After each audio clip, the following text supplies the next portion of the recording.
Hi friends, இன்றைக்கி இந்த வீடியோவில் நான் உங்கள் கூட ஷேர் பண்ண போகிறது ஆமாங்க கார்த்திகை தீப திருநாள் ஸ்பெஷல்.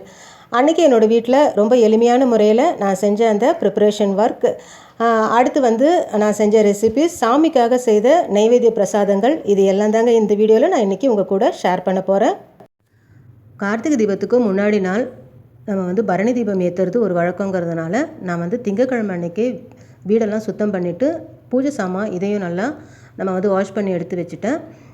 அடுத்து பார்த்திங்கன்னா அன்றைக்கி சாயந்தரம் பரணி தீபம் ஏற்றுறதுக்காக ஒரு பித்தளை தாம்பால் தட்டில் 5 அகல் விளக்க ரவுண்ட் ஷேப்பில் அரேஞ்ச் பண்ணிவிட்டு அதுக்கு பூ நைவேத்தியம் வச்சு நான் ஒரு 6 to 6:30 இந்த விளக்கு ஏற்றுறதுக்கு தகுந்த நேரங்கிறதுனால அந்த டைமில் இந்த பரணி தீபத்தை ஏற்றி வச்சேன். மறுநாள் காலையில் கார்த்திகை தீபம் அன்றைக்கி விளக்குகளுக்கெல்லாம் குங்கும மஞ்சள் வைக்கிறது, இந்த மாதிரி பூஜை வேலையெல்லாம் கொஞ்சம் செஞ்சு எடுத்து வச்சேன். நம்ம விளக்கு சாயந்தரம் தான் ஏற்றுறதுனால நான் எண்ணெய் எதுவும் ஊற்றாமல் விளக்குகளுக்கு குங்குமம் மஞ்சள் மட்டும் வச்சு அதை ரெடி பண்ணி எடுத்து வச்சேன். அடுத்து பார்த்திங்கன்னா அன்னைக்கு நாங்கள் சாயந்தரமாக தான் சாதம், பருப்பு, நெய் இதெல்லாம் செஞ்சு நம்ம படையல் போட்டுட்டு தான் சாப்பிடுவோம்.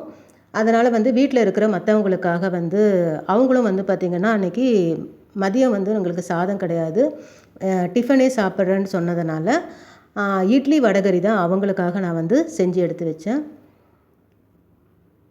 இந்த வடகறி பார்த்திங்கன்னா பருப்பு கொஞ்சமாக சேர்த்து நிறைய வெங்காயம் சேர்த்து இந்த சாதாரண இந்த டீ கடை அந்த சைட்லாம் பார்த்திங்கன்னா இந்த மாதிரி வடகறி கிடைக்கும், அது ரொம்ப டேஸ்டியாக இருக்கும்.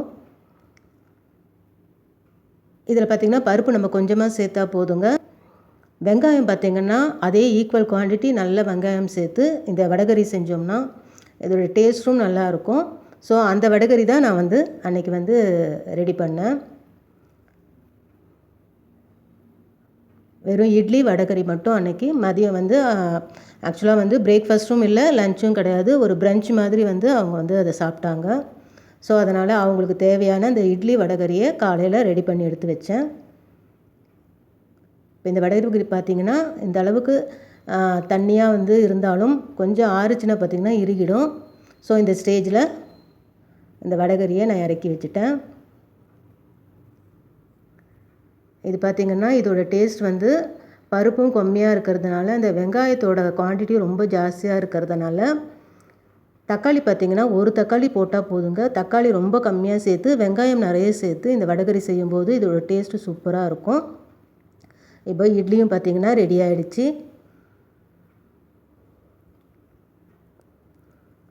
இப்போ அவங்களுக்கு தேவையான இந்த பிரஞ்ச் ரெடி ஆகிடுச்சுங்க, இட்லி வடகரி.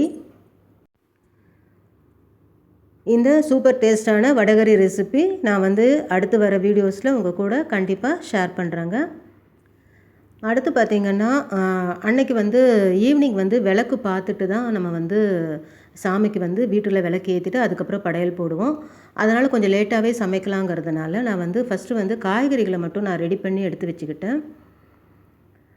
அன்றைக்கி சமையலுக்கு தேவையான காய்கறிகள் என்னோடய மெனு என்னென்னு பார்த்திங்கன்னா அன்றைக்கி ஒரு நேஷ்னல் பொரியல், அதாவது பீன்ஸ், கேரட், நம்ம கோஸ் போட்டு நல்ல ஒரு பொரியல், உருளைக்கிழங்கு பட்டாணி வறுவல், அடுத்து ஒரு சவுச்சவு சாம்பார், சின்ன வெங்காயம் சவுச்சவு சேர்த்து சாம்பார், ரசம், வடை, இதெல்லாம் தாங்க அன்றைக்கி என்னோடய மெனு. ஸோ அதுக்கு தேவையான காய்கறிகள் எல்லாத்தையும் நான் நல்லா கட் பண்ணி க்ளீன் பண்ணி வாஷ் பண்ணி எல்லாத்தையும் அழகாக எடுத்து வச்சுக்கிட்டேன். இந்த மாதிரி செய்கிறதுனால எனக்கு அந்த குக்கிங் டைமும் சேவ் ஆகும். அடுத்து பார்த்திங்கன்னா இந்த ஒர்க்கை முடிச்சுட்டு நல்ல சூடாக நல்ல ஸ்ட்ராங்காக ஒரு டீ, இது கண்டிப்பாக ஒரு நல்ல ரெஃப்ரெஷிங்காக இருக்குங்கிறதுனால ஒரு நல்ல ஒரு மசாலா டீ அப்போ கொஞ்சம் நேரம் சாப்பிட்டுட்டு, அடுத்து பார்த்திங்கன்னா அன்றைக்கி நான் வாசலில் முன்னாள்லாம் நான் கோலம் எதுவும் போடலை. நம்ம ஈவினிங் விளக்கேற்ற போகிறதுனால கொஞ்சம் ஃப்ரெஷ்ஷாக இருக்கட்டும்ங்கிறதுனால அன்றைக்கி மதியம் தான் நான் விளக்குக்காக கோலம் போட ஆரம்பித்தேன். இந்த கோலம் பார்த்திங்கன்னா அரிசி மாவில் நம்ம போடுற ஒரு கோலம். இது எனக்கு எப்போவுமே கலர்ஃபுல்லாக ரங்கோலி இதெல்லாம் போடுறத விட ஒரு மாதிரி ட்ரெடிஷ்னலாக ஒரு டிவினிட்டியோடு இருக்கும் இந்த மாதிரி அரிசி மாவில் கோலம் போடுறச்ச. ஸோ அதனால் நான் அன்றைக்கி அரிசி மாவு, இது ஏற்கனவே நான் வீடியோஸ் போட்டிருக்கேங்க. இந்த அரிசி மாவும் நம்ம அப்பப்போதைக்கு அரைக்காமல் வருஷத்துக்கு தேவையானது கூட நம்ம அரைச்சி எடுத்து யூஸ் பண்ணலாம். அடுத்து இப்போ பார்த்திங்கன்னா என்னுடைய சமையல் வேலைகளும் நான் அழகாக முடிஞ்சிருச்சிங்க. இன்றைக்கி சாமிக்கு பிரசாதமாக நான் செஞ்சுருக்கிறது சேமியா ஜவ்வரிசி சேர்த்து பாயசம். அடுத்து பார்த்திங்கன்னா அரிசி வெல்லம் சேர்த்து செய்கிற இந்த அரிசி அப்பம் ரொம்ப விசேஷன்றதுனால அது இன்றைக்கி செஞ்சுருக்கேன். அதே மாதிரி நவதானிய சுண்டலும் இன்றைக்கி செய்கிறது ரொம்ப விசேஷம், அதனால் அதை செஞ்சுருக்கேன். அடுத்து பார்த்திங்கன்னா வடை, நம்ம கட் பண்ணி வச்சுருந்த அந்த உருளைக்கிழங்கு பட்டாணி ஃப்ரை, இந்த மாதிரி காய்கறிகளை ஃபஸ்ட்டே எல்லாத்தையும் அழகாக ரெடி பண்ணிக்கிட்டு அதுக்கப்புறம் சமையல் நம்ம ஆரம்பிக்கும்போது பார்த்திங்கன்னா அந்த சமையல் நேரம் ரொம்ப சீக்கிரம் முடிச்சிடலாம்.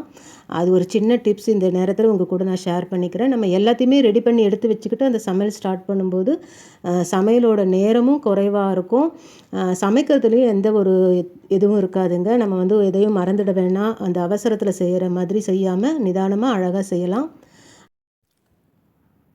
அடுத்து எடுத்து வச்சுருக்க இந்த அகல் விளக்கில் எண்ணெய் திரி சேர்த்து அதையும் விளக்கேற்றுறதுக்கு எல்லாத்தையும் ரெடி பண்ணி எடுத்து வச்சுருந்தேன். அடுத்து இன்றைக்கி சாமிக்காக செஞ்ச அந்த பிரசாதம் அரிசி மாவு வெல்லம் சேர்த்து செய்கிற அந்த அரிசி அப்பம், நவதானிய சுண்டல், சேமியா ஜவ்வரிசி சேர்த்து செய்கிற அந்த பாயசம், இதுவும் பார்த்திங்கன்னா தனியாக சாமிக்காக நெய்வேத்தியமாக ரெடியாக இருக்குது.